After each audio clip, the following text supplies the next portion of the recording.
If you're building a home in a beautiful, natural environment such as this forest here in the Pacific Northwest, it comes with a degree of responsibility to ensure that whatever you build actually looks like it belongs in the place where it is. And this next cabin that we're about to visit, well, it looks like it could have been put there by magic.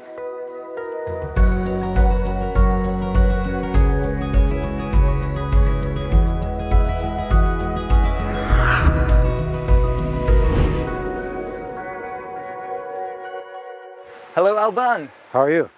Pleasure to meet you, mate. Likewise. This place here, what can I say? It's absolutely stunning, isn't it? We're in the Pacific Northwest in the middle of this very, very beautiful forest. And this style of this house, it looks like it grew out of the forest, doesn't it? Kind of, yeah. That's kind of the idea. I've always lived in an environment that was totally surrounded by nature. I go out of my way to camouflage anything that looks man-made because I find it very aesthetic. Man-made stuff is unaesthetic to me. I could never find a house in an environment that I was pleased with. So I bought this property and built this place to move in here. How did you actually come to style this house in this way? Well, I didn't want a square box to start with. So the easiest way to do that was actually just cut off the corners and you get a hexagon, makes the interior and the exterior look, takes the box look away. So that's how it happened. And all this wood came from a mill. It's a cedar mill. I love all of the really organic materials that have gone into building this house. The way that you've left so much of the wood natural, and it really does help it to marry to its environment, doesn't it? Yeah, I think so. I make a point of trying to hide dimensional lumber. One of the interesting things about your being here is that you've actually built a larger house on the property, but you moved out of that large house so that you could live here in the smaller cabin. Why did you decide to do that? I was thinking about resale, believe it or not, when I first built that house. So I built it bigger than I would, actually. I didn't get into the idea of smaller until after I lived in that place and realized that it's a bit of a monster. I completely understand that. Well, I really love the style of the exterior of this house, and I can't wait to see if it's mirrored on the inside. Can we go have a look? Absolutely.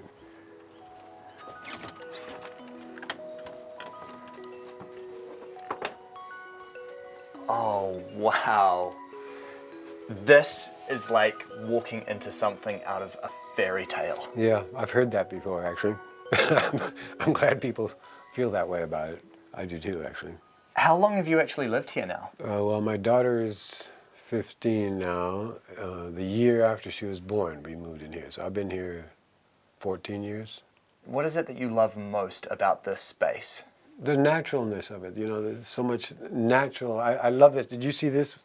Goes up here, it separates here once, joins here, separates and joins there. That's one of my favorite pieces of wood. I like this one here, the way it holds that beam, and the railing up there, you see? The railing is so beautiful how that's done. I mean, that in itself is just a complete work of art. Yeah, I'm really pleased with that too. Can I go up there now? Absolutely.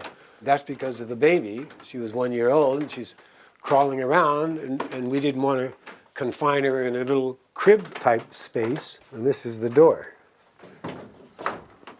And then basically, that part was not planned. Originally, the floor just went to here. So you actually extended this area over here and you've turned that into your bedroom now. That's it. Gave us a lot more space. I can just imagine actually lying in that bed and looking out that window, and you must get the most incredible views here. Yeah, no, it's super pleasant. No question about it. You've also got all of these musical instruments up here. Yeah. And you're a musician, aren't you? That's it. I am. Could you tell me a little bit about your musical history? I took violin lessons for 2 years. I took piano lessons for 8 years. And at that time, the Beatles were just coming out. And I saw Ringo Starr and his drumming, and I thought, man, that's amazing. So I got a drum set and immediately started playing rock and roll. And then I ended up getting involved with these guys from Love. You were a drummer for this band, Love, then. They were a big deal. Yeah, they were a big deal. What was that like? Well, it wasn't very good for me. They wanted another drummer who was strung out on crystal meth. And so they would call me every time the guy failed to be able to make the gigs. And eventually when it came time to take pictures of the album cover, I was there and he wasn't. And so by that little thing, I managed to get in the group. After the second hit, 7 and 7 Is, when it came to playing it live, I couldn't do it. And that was it. One time in my life I played 7 and 7 Is, which became a hit. And when it came to play it live, I couldn't, so they had to get another drummer because it was a hit, and you have to play your hits, you know. And then that's when I finished my Rockstar 2-year period. Fame is a really interesting thing, and it's something that in our society it's so honored and so many people desire it. What was your experience with being famous like? Fame was like misappropriated as far as I was concerned, and it never meant anything to me. I mean, I liked the idea of everybody knowing who I was and playing all over the world. That was I liked that idea, but I don't feel like I really got a taste of fame the way you would think that people get it. And should we have a look at the rest of the house? Sure. This lounge area just looks so comfortable. I love the way that everything is actually kind of built. Focused into the wood stove. Exactly. Yeah, it's an important piece of furniture, actually, in the winter, I guarantee you. Something else which is really unusual is this bathroom space. It's so unusual the way that it opens up to the rest of the house, but this is just so lovely. Well, I mean, you're here, and it's just you and your girlfriend, and what's the point of having it closed off? And it just makes the whole place feel bigger, you know? I like that, leaving those spaces open there, you know? I don't have a toilet, you see. All I have is a bathtub. I go out in the woods. And it's so really nice to go outside, man. It's such a beautiful forest, you know? And contrary to what a lot of people think, unless you've got a sickness, there's absolutely nothing wrong with that stuff ending up on the land. Yeah. And to the contrary, it nourishes the land.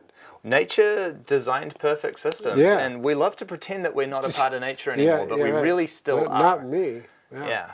I like to pretend that I am part of nature. And the kitchen over here, this is again a really kind of welcoming space. Yeah, I feel good about my design. My father was, you know, really into functioning spaces. In fact, that's one of the reasons he became an architect. He spoke of it as a functional sculpture. So I have a sense of that. Well, this is my refrigerator. That's one of my favorite little features. And then the old sinks. You know, I like old fixtures. And there's so much. They're really practical. You know. So all up, what would you say this house actually cost you to complete? I'd say it cost about $30,000 with the labor to frame it, and the recycled windows, the floor, and the drywall, the roofing. Yeah, about 30 grand. I get to see a lot of houses, and to me, it's still so rare to walk into a space that's filled with this much character. I think earlier when I said that it was like walking into a fairy tale, after coming through this house, that's still exactly how I feel. There's something completely surreal and yet at the same time something so natural about the way that this home has been built. Congratulations on a great design. Well, thank you. I'm glad you appreciate it. Visiting this home has been such an experience for me. I almost feel like I should have been led here by a trail of breadcrumbs. But it does make perfect sense. I mean, if you're going to build a little cabin in such a beautiful natural landscape as this, you might as well build something that actually looks like it belongs there. And to that end, I think that Alban has done a truly exceptional job with his design.